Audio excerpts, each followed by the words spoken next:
Hey everyone, Kristen David here, and today I am joined by Chelsea Williams. Super excited to have Chelsea on board. We're going to be talking about financials, which is such a big part of growing a business. So, Chelsea, welcome. So glad you're in this morning hanging out with us. Thanks for having me. We were just talking about how before we ever actually met each other, we heard so much about each other. So there's power in this room right now. It's a good energy. Absolutely. Yeah. No, it's true. Like you had been working with a bunch of different business owners that I was working with and kept hearing your name pop up. And then over the years, it was like, okay, I have to get on the phone and like meet this person. And you're just doing so many cool things. So before we dive in too deep, I know we've got a bunch of people jumping on, starting to watch this live stream. And this is all part of our National Write a Business Plan month, getting people thinking about getting their business plan. And it's the end of the year, getting ready for the next year. You've heard me talk about the 4 pillars of successful business management. You always have to have a little planning, goes a long ways. That marketing and sales to bring clients in, the management to make it work every day. And especially as you grow, pillar number 4, financial controls, which is your wheelhouse. This is what you do. Yes. So listen, I want to just get people thinking about just the value of planning and numbers and management of numbers, tracking and reporting and analyzing numbers, which you've got, I want you to talk a little bit about what you do, but you've got like the bookkeeping aspect in your business, the kind of core solutions there. You've also got the additional services of like CFO, which is awesome to help people do that, analyze and strategize with their numbers. Yes. And then there's always the upper levels of like the CPA and other people. And so I want us to break down a little bit about the financial team and talk about planning and how people can get ahead with their numbers. Yes. So that's a really good place to start. Like a lot of business owners, when we make this leap, right, we have the entrepreneurial seizure, as the E-Myth would put it, which I love so much. We don't realize that along with the technician of actually doing the work, we have all of these other hats. Yeah. And so, like when I first started, I made the mistake of lumping my marketing team into one person. I'm like, oh, I can find one person and they can do the website and the social media management and all of these things. And like, come to find out, that's like 5 different people. Yes. So the same goes with your financial dream team. It's not just your bookkeeper. It is not just your CPA or even your banker or your retirement planner.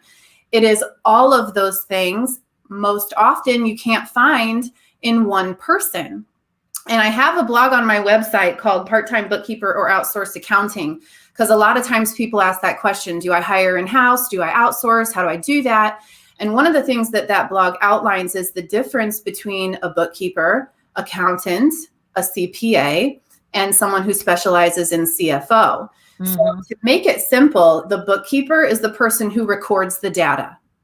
That is it. You need data. You have to have data to analyze. You can't measure what you can't see. The bookkeeper is your data input person.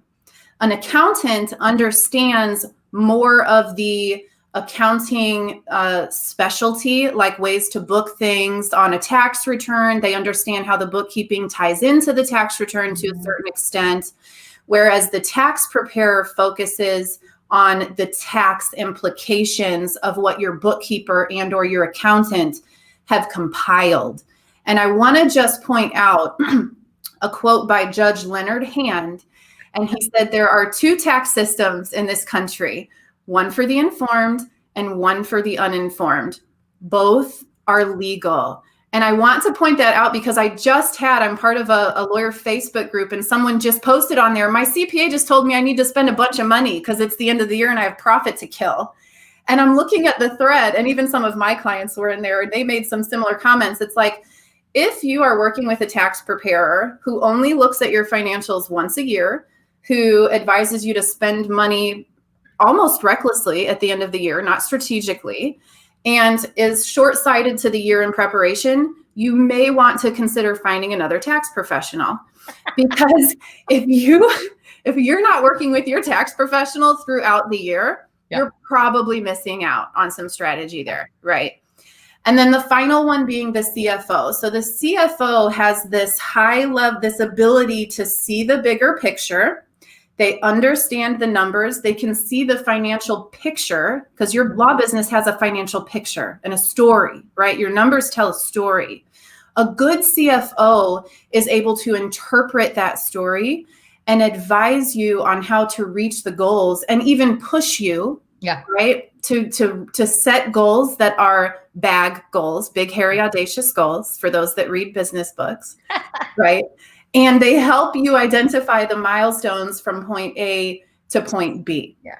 So at Core Solutions Group, we are completely comprehensive. When I designed Core Solutions Group, it was based off of 10 years in the accounting world and trying to defy the odds of what it is typically like working with a bookkeeper, CPA, or CFO, which is a very reactive experience in a lot of cases. And because most entrepreneurs don't understand that CFO hat and all that plays into it. They don't understand all of the back end work that goes into it. And so we set out to be very proactive, to offer comprehensive services, tax, accounting, CFO. And we have a very good budgeting and cash management process that is like my baby. I love it. And it's so helpful. We've worked together on it before too. So we do like all of the things to make sure that your financial team is at the same table, on the same page, and working for you. And that's what I love. I mean, you and I jumped on with a mutual client, a business owner who, just needed to better understand some of the areas of like the categories and the numbers and the planning. And we are looking at her strategic growth. And that's what I love about the fact that like you and your team are so big on like helping them grow, helping them look ahead. We talk about it as there's kind of financial CPAs who just look backwards at what happened in the year in review versus managerial CPAs who are helping you manage and look ahead and plan. And I also say all the time, like tax avoidance, good. Tax evasion, bad, right? Like you like that properly. It's like you said, there's the informed and then there's the uninformed. So, and that's so important with a budget. You can't just create it and leave it. And what we have to get really good at, what the best companies in the world are really good at, is mastering anticipation. And so with your budget, when you're only looking back, there's a lot to be learned from what has already happened, right? But what you got to get good at is anticipating what is going to happen in the future. I mean, and that's part of where your visual business plan, your written business plan, like meets your budget. Like it's, whether you break down quarter by quarter or month by month, but knowing, okay, I'm going to hire this admin at about, end of first quarter, beginning of second quarter. I'm going to be hiring this other technician to join the team, or I'm going to be hiring some more marketing team members. You can then layer those in and see it. And it also helps. I've found that it helps the owner acclimate to the fact that their payroll is going from $10,000 a month or $20,000 a month to like $40,000 a month a year later. And so you little subconscious there that you got to overcome of that fear factor of, oh my gosh, look at my overhead. Priming them. Yes. Yeah. So let's talk a little bit about like planning out the financials annually, quarterly, monthly, weekly, and how that changes as a business grows. Like the difference between when they're smaller and not as much money coming through versus a $1 or $3 or $5 million business. Yes. So, I mean, that matters. Size and capacity absolutely matters. The more that your business grows and evolve, the more you have to grow and evolve all of your SOPs, not just your financial SOPs, right? Financial SOPs included. As things grow, as things change, you have to stay on top of your financial picture so that, again, you still have the ability to look forward and see and anticipate what is to happen. Yeah. So typically what we advise, because, we work with small to medium-sized law firms, and I know that means a lot of different things to a lot of different people, but basically if you don't have an accounting team in-house, we can help. And so what we tend to advise is, like we just got done working with all of our clients to forecast out the entire 2021. Yeah. And while a year in advance is a lot to think about, like you said, it is getting you prepared. It's getting you in the mindset of, okay, based on these numbers, I need to hire someone in Q2. And that's what I love about numbers. Like, payroll's going up, but look at your bottom line. Like, it should be an investment in a hire, right? And so we go through and we forecast the entire year. And then every quarter, and I like to have a happy medium between micromanaging the budget and using it effectively, not over micromanaging the budget, right? Because I have some clients who are like Excel gurus, and I'm like, okay, you got to stop looking at this every day. Like, doesn't that give you anxiety going there every day? The whole purpose of this is to be able to put a system in place for both cash flow and budgeting, and then do your work and have periodic KPIs. So for us, quarterly, we are going back and we're looking at how we did compared to, what we planned versus what actually happened for the quarter. And then we're applying what we have learned about our anticipation, what we have anticipated, and we are adjusting our budgets for the subsequent quarters. Okay. Good. And every month in between, we are looking at budget variance reports. So here's where that comes in. It's like, as a law firm owner, as a business owner, you have to hold yourself accountable to a certain extent. And that's what those monthly budget variance reports are. So we're going over them together quarterly and adjusting, but you got to look at it monthly and make decisions based off of that. Yeah. I got to say, when I went to law school, it didn't teach me any of this stuff. Like, I didn't understand any of this stuff. Once I learned the financial reports and I learned how to build and read a budget variance report, like, I practically ran my law firm off my budget variance report, because I knew, like, I planned it for growth. And if I was hitting 100% on with all those categories, I knew I was growing exactly the way I planned it. Love my budget variance report. Like, so amazing.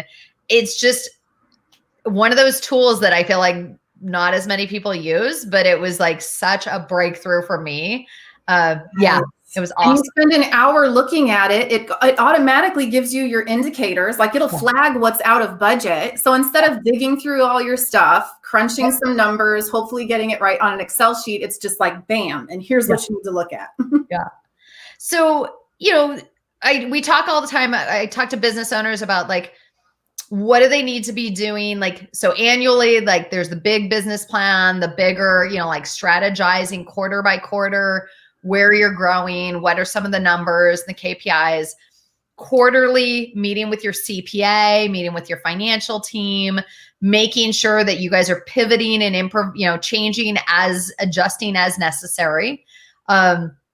Monthly, looking at those key reports, going over some of the elements and fine tuning, asking questions. Why are some things off? I know. When even in my business now, we've been going for 16 months now. It's incredible. And in the first couple of months, like month one, I started off as 0 in August of 2019. And my goal was to make 10,000 that month. And then my goal was to make 20,000 the next month. And by month 12, we hit over $100,000 in July and for that month. And, the things we needed to work on were so different at those different levels, right? Like, it just changes, it evolves. So that was a big part. I see you're getting a little love and shout out. Yes, I saw that. Hey, Nedra, long time girl, how are you? Awesome. It's awesome. And then we had a question from Marcella about, did the 2020 plan change much with the whole COVID curveball?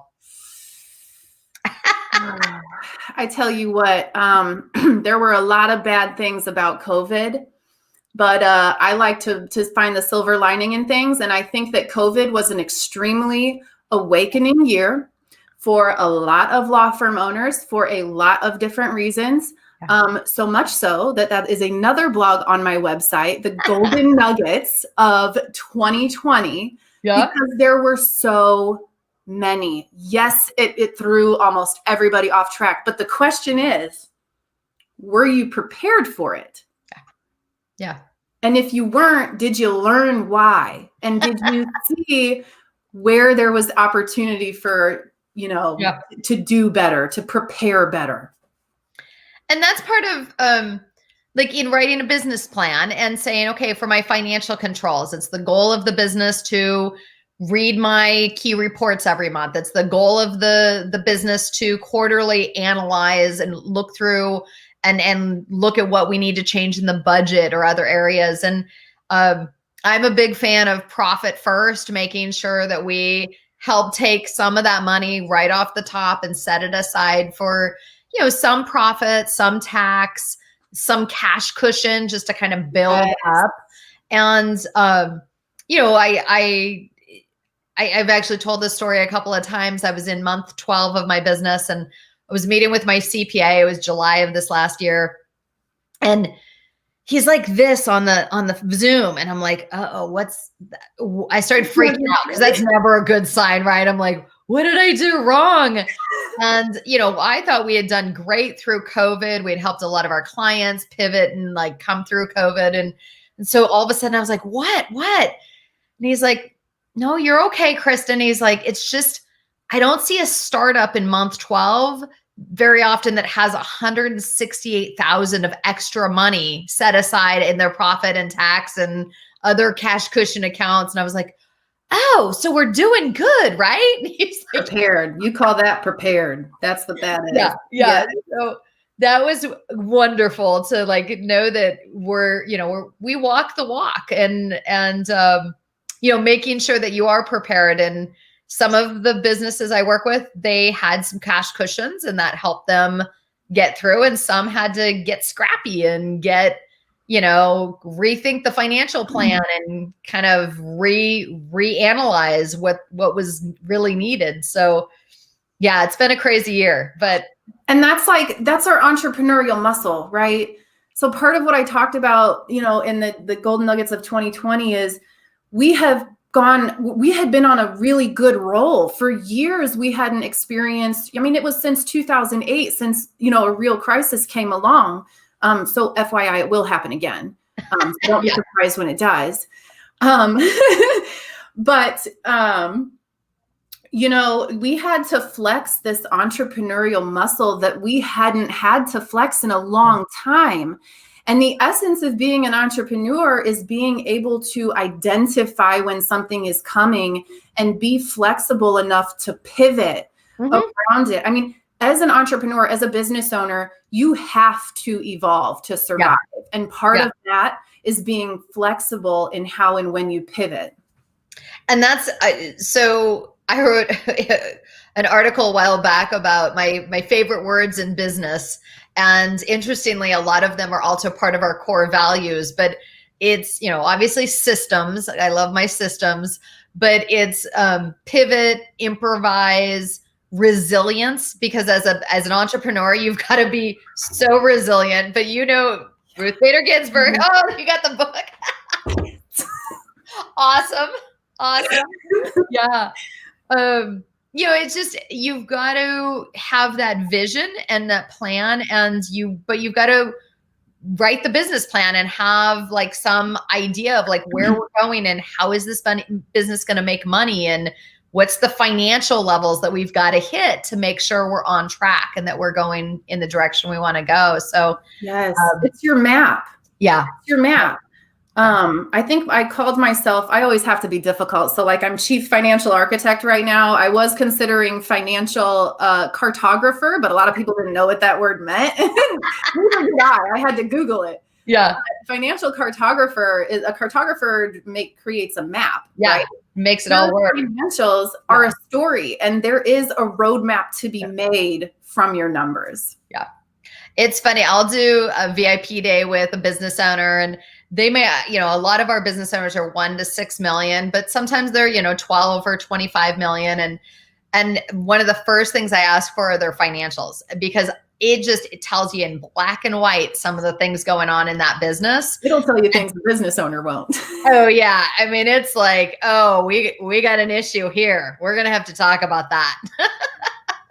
Got to fix that issue first. But no, it's so important to have the process in place and build it out. Stephanie's checking out the keywords. Love it.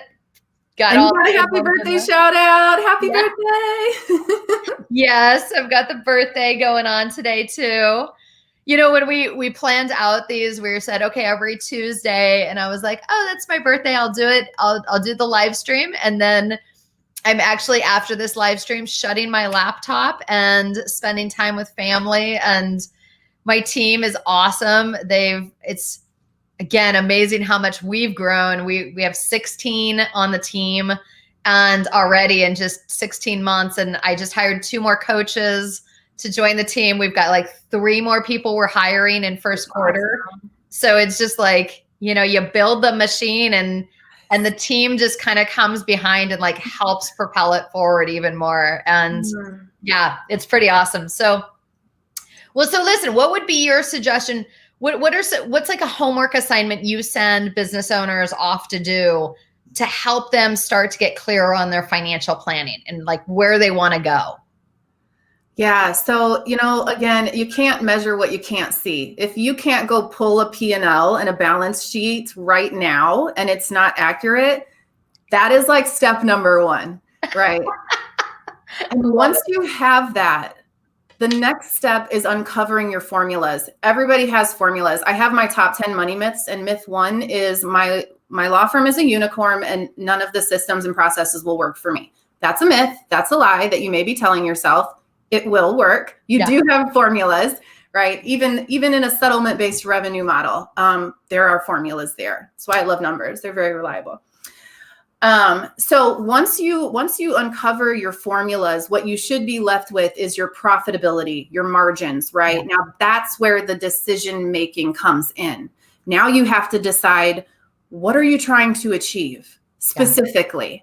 And I have a free downloadable on my website where you can reverse engineer your numbers. And it asks you, like, how much do you want to bring home every year? And based on that, here is a rough idea of what you're going to have to bring in, what you're going to have to pay your team, you know, these types of things. So, you know, you have to have a vision. Like you said earlier, Kristen, you have to have a vision. And that goes with your numbers too. If you don't know what you're aiming for, you know, I believe you call your shots in life and in business. You call your shot. If you're not specifically calling your shot, you don't know where you're leading. And especially if you have a team. I have a Facebook group, the book club for ladypreneurs. And right now we are reading John C. Maxwell's The Leadership Handbook.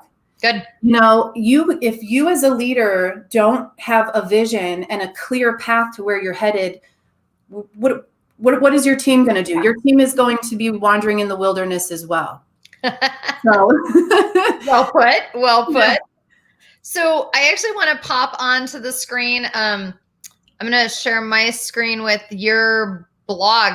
I know I've checked it out. There's so many great just materials in here. There's just those overlooked golden nuggets of 2020. I know you do a lot with law firms. I used to do a lot with law firms, but yeah, the end of the year checklist for law firms, a fave that's been on there. I know for years I've seen, you know, you've had just great stuff on here. So I'll pop this over there that, you know, in the chat so that people can go over and check out just so many great things in there. And that's the value of surrounding yourself with great people that help mentor and teach and train and are willing to share information all the time, because that's how you learn as an entrepreneur. That's how you know what to put in your business plan, is by learning from others. That's such a big part. Yes. Yeah. And I will mention, you know, for those of you that when COVID hit, you found yourself in a state of panic, emergency, and found it hard to get over, that Mind Over Crisis is a really good blog. It's one of my favorites. Good. You know what? I haven't read that one yet. So now I'm gonna have to go find it and read it. Awesome. Well, listen, I'm so excited that you were on and jumped on with us. It's, National Write a Business Plan Month is all about like helping people kind of get there. I know earlier this month, I did the whole how to write a business plan in 60 minutes. It's an evergreen webinar because I'm so passionate of wanting people to just spend 60 minutes in that planning stage of just like, how is this business supposed to work? How is it going to make money? What are some of your goals? Like, what reports do you need to commit to getting in the next 1 month, 3 months, 6 months? Like, there's a bunch of just check the box so that you get that clarity of what you're building and what you need to do to get yourself there. And so I'll pop that in the chat too of the just the link to that webinar, just because I want people to take the time. It's National Write a Business Plan Month. Find an hour, get it done. It's going to help. It's an hour for yourself, right? Yeah. Investing in yourself. Yes. Yeah. And I see we have a shout out from Nicole Bernard. She has joined our January 4th 20-day challenge. Woo-hoo! So for ladypreneurs, we have a business called LP3, Ladypreneurs for Purpose, Passion, and Profits. So I encourage y'all to go check that out. A lot of what we have been talking about has to do with your habits. Habits make up 40% of your daily routine. That's a lot. And as a business owner, these are the habits that you need to be in, checking the financials. So if you are looking for a tribe of like-minded women and you are setting out to create a new routine, instill some new habits, I encourage y'all to check out lp3.me and join the challenge. Absolutely. And I will just do another shout out about it because I just finished your challenge from the December challenge, and every morning getting up and getting into my routine and building those habits and getting it going. So, and I loved like just the support, and I wasn't always the best person to show up every day in the chat part, but you guys were on my mind every morning. How's that?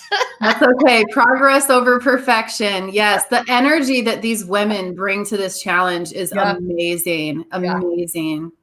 No, I'm excited for January's as well. I will be in as well. And I love that you're creating such a great, safe place for women entrepreneurs, there's so many different sectors and, for all of us in life to find who we feel comfortable with. But also, one of my things is, new perspectives and, more diversity and more like understanding how other people think and bringing other people onto your team to help you, highlight and enlighten you as to some of the different perspectives. And because I think we can get so caught up in our own little zone, and we need to be learning from others and appreciate the nuances that are out there. And so I love that you're putting together such a great group of like-minded people. So that's awesome.